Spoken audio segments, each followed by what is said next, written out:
வீட்டுக்கு போனால் யாராவது கல்யாணம் பண்ணி சொல்கிற அப்பா, அத்தை பொண்ணை தான் கல்யாணம் பண்ணு சொல்கிற அம்மா, பேர குழந்தைகளை பார்க்கணும் சொல்கிற பாட்டி, இந்த காய்ச்சல்லாம் தாங்க முடியாமல் கடைக்கு வந்தா என்னையே ஏக்கமாக பார்க்குற பொண்ணுங்க.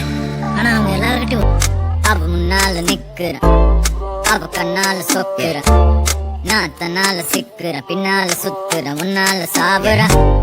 அவ முன்னால நிக்கிற, அந்த கண்ணால சொக்குற, நான் தன்னால சிக்குற, பின்னால சுத்துற, முன்னால சாவுற.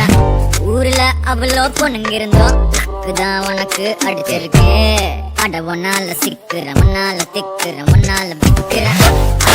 சர்மாக்கு கோழிய போல் உனக்கு தான் நான் சொன்னல அட ஒன்ன நான் டாபுற, முன்னால சாப்பிடுற. எனக்கு இப்போ கல்யாண வயசுதான் வந்துடுச்சு. டேட் பண்ணவா இல்ல சாட் பண்ண